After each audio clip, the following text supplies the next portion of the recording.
What's up, YouTube? So today I want to talk about something that's actually been coming up quite a bit in my Patreon Inner Circle. So for those who don't know what that is, I kind of do this mentorship program, which is linked to my Patreon. I've had a very similar critique that I've given folks. So I figured it might be a good idea to kind of just put this into a video. It might help the Patrons and also anybody else who is struggling with this issue.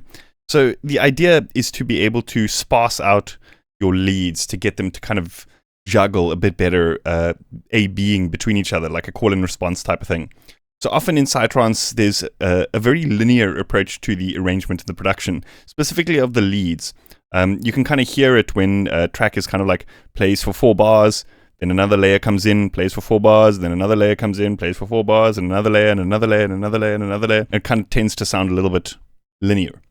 So today I want to show you a technique that I very often use to make things sound a little bit more spacey and psychedelic. So basically, I've got a very simple loop that I've put together here. It's part of a track that I'm working on for my album.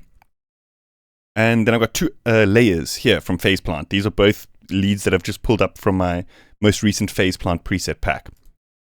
So you can see here, the MIDI is basically running all the way through. And, you know, it sounds good. I like it. The problem is that it's just a little bit too much. So I want to show you a quick example.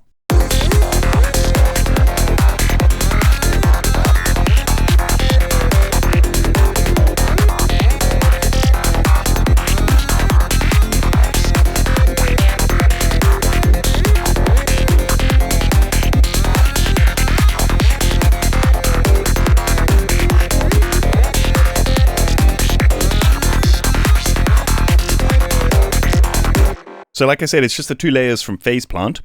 So the technique that I most often use for this kind of thing, I guess you could either do it with the actual audio, you could render this to audio, or you could just do it with the MIDI. I'm just going to show you with the MIDI because it's nice and quick to just do it this way.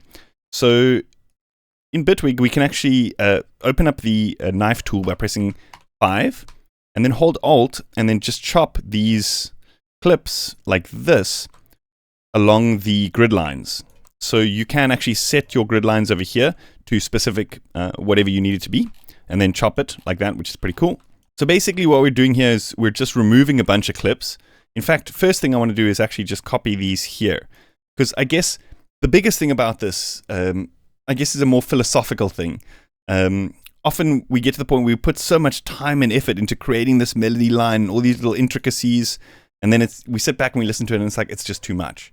But we don't want to now remove this because we spend so much time fine-tuning it and making it perfect. The idea here is that even though we've put all this effort in and the complexity levels are there, it just doesn't work.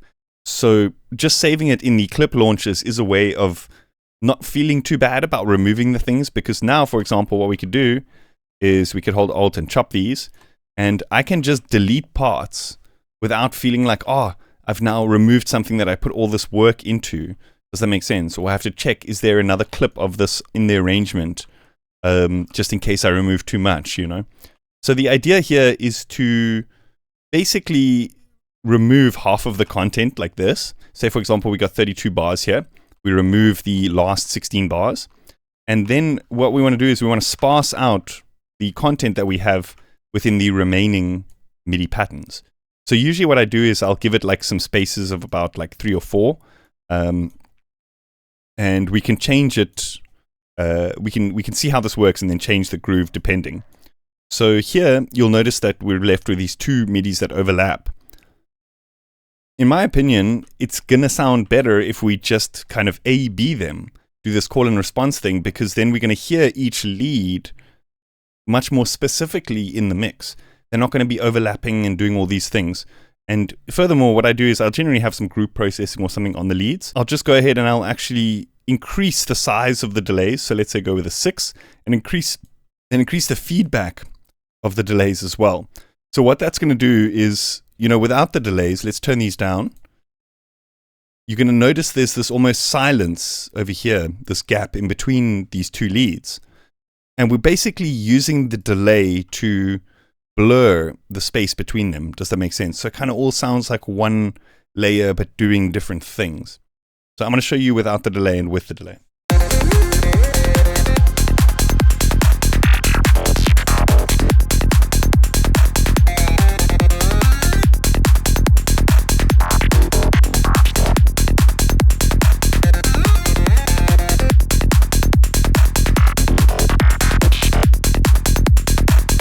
So then with the delay added back in there, we could boost the feedback and the time.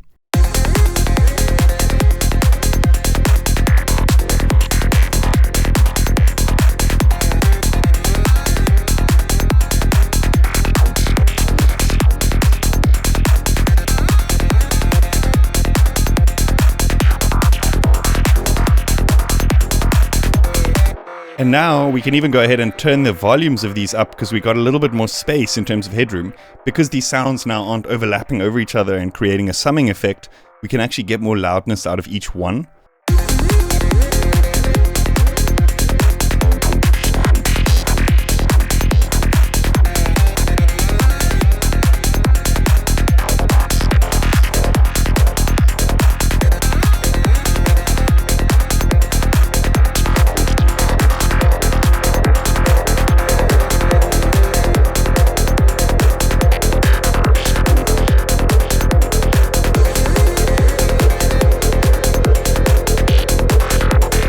So we don't have to stick to these specific grid lines. It often helps to identify like what parts are in each MIDI. So for example, here we have this kind of crescendo. We might want this at like the end of a bar leading into something. So you can always chop these up and do all sorts of things. So like here, for example, we wanted to do this kind of repeat here. We could do that kind of thing. And that's why it's cool to kind of leave it in MIDI rather than to bounce it. Obviously, bouncing to audio has its own things which it can bring to the sound design process. Like, for example, being able to reverse individual parts. And then say, for example, like chop this. So let's jump in here.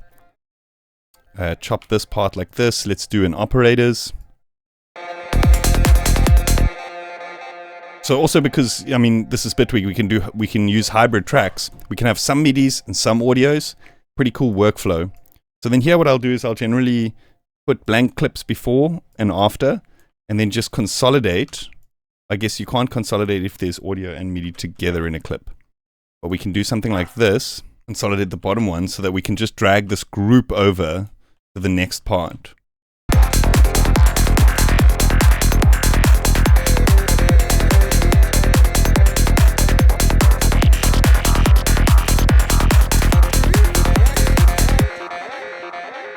So in this instance, I actually want to have different effects on each of these channels. So I'm going to drag this delay and reverb onto the more melodic one.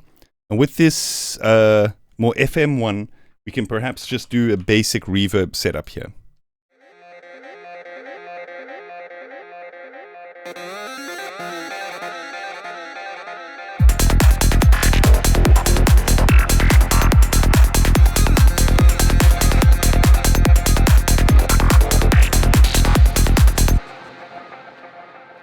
Okay, yeah, that's basically it. Nice and quick one for today. So quick recap. If you have leads that are clashing and there's kind of too much going on in terms of the layers, it's always a good idea to just sparse them out, chop them up, sequence them kind of one after the other, leave some spaces, use some big delays and reverbs, and yeah, fine tune it until you're happy. The cool thing also about using this technique is now because we've got so many little bits and pieces, instead of just those layers, now it's a lot easier to quickly just make variations and iterations of this.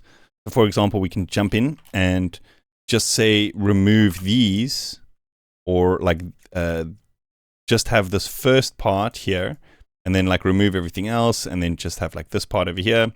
So we can create these variations where we're kind of sparsing it out even more, like over a couple of bars. Do you know what I mean? So we're creating like even more variations by just using this kind of technique, sparsing it out even more. So here, for example, I guess logically, this part would come after this part because this is kind of more chill. There's less going on, and then more gets introduced over here.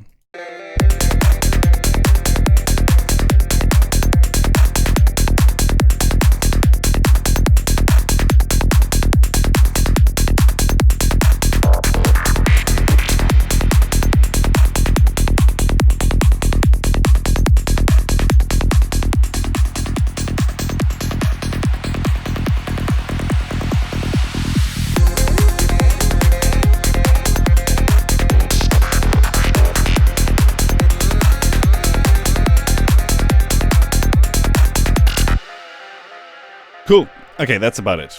I will see you guys next time. If you enjoyed that, please consider hitting that like button and subscribing to my channel if you haven't yet. Check out my Patreon. Otherwise, yeah, these sounds were part of my most recent Faceplant preset pack. Links for that stuff is all in the description. Anyway, see you guys next time. Cheers.